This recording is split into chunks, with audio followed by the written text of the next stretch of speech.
오늘은 용서하실 수밖에 없는 하나님, 용서하실 수밖에 없는 하나님이라는 제목으로 말씀을 상고합니다. 이스라엘 백성들이 큰 죄를 여러 번 졌는데 하나님이 결국은 용서하시고 가나안까지 인도하셨습니다. 거기에는 이 모세의 중보기도가 대단히 큰 역할을 했어요. 그래서 지금 모세가 회상하는 겁니다.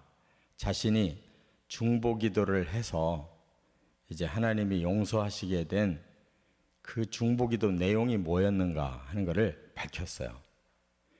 여기서 중요한 거는 모세가 공로가 있다는 것을 밝히려고 하는 게 아니고 모세가 한 중보기도의 내용이 중요하다는 거예요. 하나님이 어떤 기도를 들으시고 이스라엘 용서하셨느냐, 그게 중요해요. 우리도 바로 그런 이제 기도가 필요하고, 그게 바로 하나님이 용서하실 수밖에 없는 이유라는 겁니다. 우리도 죄 짓고 이 세상에 아직도 많은 죄가 가득한데 바로 이 죄를 하나님 용서하실 수밖에 없는 이유가 있기 때문에 우리는 하나님 앞에 그렇게 기도하고 또 실제로 용서받고, 그래서 신앙생활이 이어지는 겁니다. 그러니까 하나님이 어떤 분이냐 하는 걸 우리가 알아야 돼요. 첫째, 26절과 29절에 보면 주의 기업이기 때문이다 하는 거예요. 주의 기업. 우리 성도 또 하나님의 백성은 주의 기업입니다. 그래서 용서하실 수밖에 없다는 거예요. 여기 26절에 이렇게 말씀을 했어요. 여호와께서 간구하여 이르되 주 여호와여, 여호와께 간구하여 이르되 주 여호와여, 주께서 큰 위엄으로 속량하시고 강한 손으로 애굽에서 인도하여 내신 주의 백성 곧 주의 기업을 멸하지 마옵소서. 그래서요, 여기 주의 기업이라고 그랬는데 이 기업이라는 말은 우리도 보통 이렇게 큰 회사를 보고 기업이라는 말을 쓰잖아요.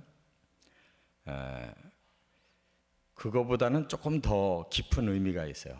단순히 어떤 사업이나 재산이나 이런 소유, 그런 의미만이 아니고 여기에는 더 깊은 뜻이 있는데, 이게 히브리 원어로 나할라 이렇게 말하는데, 나할라 할 때는 거기에 그만큼 쏟은 것이 있다는 거예요. 대가를 지불했다, 그런 뜻이에요.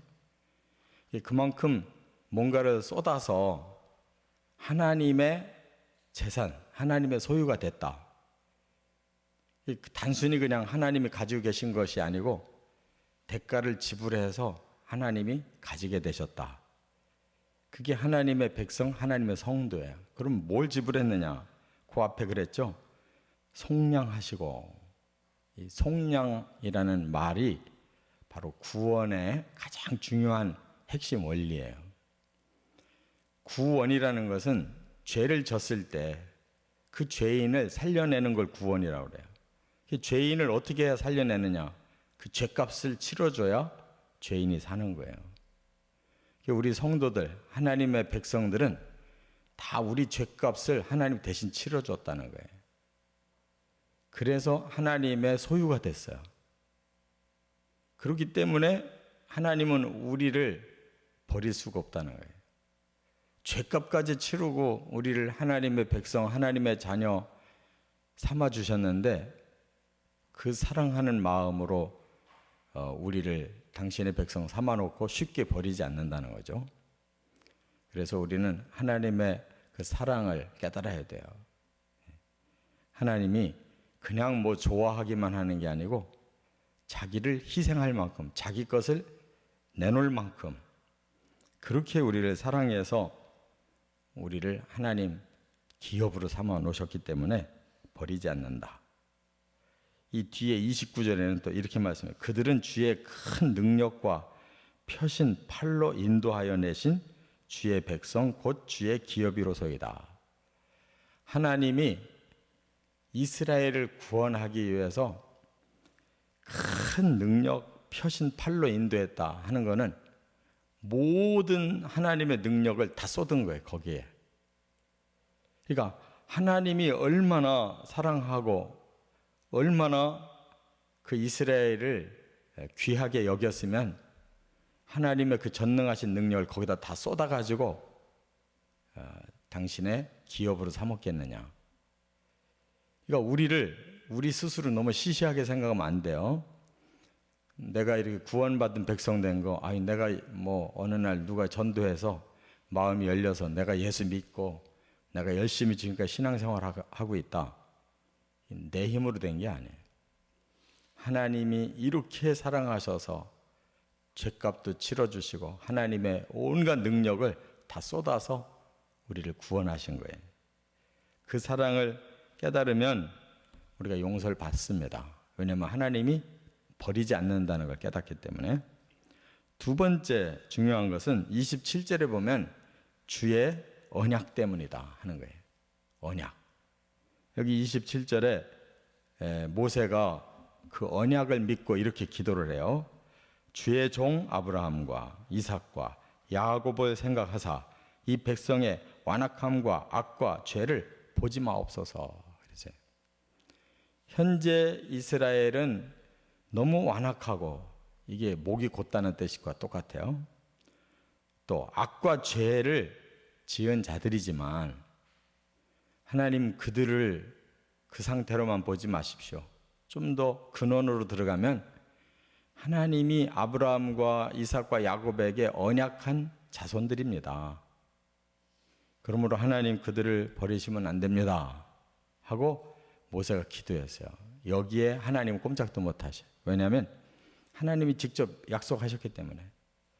아브라함의 믿음을 보시고 이삭의 믿음을 보시고 야곱의 믿음을 보시고 그 후손부터는 내가 하나님의 선민으로 삼겠다 약속했고 그들에게는 복을 주고 그들에게 가나안 땅을 주겠다 이렇게 약속을 해놓으셨기 때문에 그들이 비록 완악하고 악과 죄를 많이 저질렀다 할지라도 하나님의 약속의 근거에서 버리실 수가 없다는 거예요.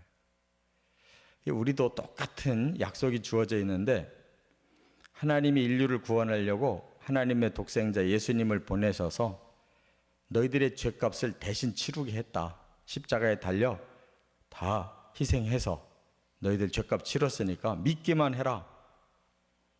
그 말씀을 우리가 믿어서 구원받았어요. 아브라함도 믿어서 언약받고 우리도 믿어서 그 예수님의 십자가로 구원의 언약을 받았어요. 그러면 우리가 형편없어도 하나님이 하신 그 언약을 지키셔야 된다 그 말이에요. 이처럼 언약이라는 게 중요해요. 사람도 서로 계약 맺으면 그걸 함부로 파기할 수 없죠. 그러면 뭐 배나 위약금 내야 되고 책임이 돌아와요. 하나님이 한번 약속한 건 100% 틀림이 없어요. 그래서 우리는 예수님 십자가의 복음으로 구원받는다는 것을 확실히 믿고 그 언약만 잘 붙잡으면 되는 거예요. 끝으로 세 번째는 28절에 보면 모세가 또 이런 기도를 했는데 하나님의 명예 때문이다 하는 거예요. 하나님 당신의 명예를 스스로 떨어뜨리지 않으신다는 거예요. 이게 무슨 말이에요? 만일 이스라엘 백성을 광야에서 그냥 죽이고 끝장냈더라면 그 결과가 어떻게 됐겠는가 하는 것을 모세가 하나님께 하소연하는데 여기 28절에 보면 그렇게 말을 하죠. 주께서 우리를 인도하여 내신 그 땅 백성이 말하기를, 이 그 땅 백성이라는 것은 이제 이방인들, 이집트 사람들, 또 다른 민족들, 또 심지어 가나안 땅 사람들까지도 뭐라고 말하냐? 여호와께서 그들에게 허락하신 땅으로 그들을 인도하여 드릴 만한 능력도 없고 그들을 미워하기도 하사 광야에서 죽이려고 인도하여 내셨다 할까 두려워하나이다. 결과적으로 만일 하나님이 당신의 선밀 이스라엘을 광야에서 죽였다, 다 없애버렸다, 그러면 다른 민족들이 뭐라고 하겠습니까? 여호와는 구원할 능력도 없고 자기 백성인데도 미워서 광야에서 다 죽이고 말았다. 그러면 여호와가 어떻게 되겠습니까? 하나님의 명예를 위해서라도 용서하셔야 됩니다. 그래서 용서받았어요. 그래서 모세의 기도를 들으시고 이스라엘을 용서하신 거예요. 그 공동체를 그대로 살려주신 겁니다. 그렇기 때문에 하나님은 하나님의 명예를 위해서라도 구원받은 자들을 버리지 않는다. 그러니까 정말 우리가 구원 못 받을 상황이 될 때는 우리 때문이지 하나님 때문이 아니에요. 하나님은 대가를 치르고 우리를 구원해 놓고 버리지 않는다. 하나님은 한 번 약속을 해놓고 변개치 않는다. 하나님은 하나님 자신의 명예를 위해서라도 우리 안 버린다.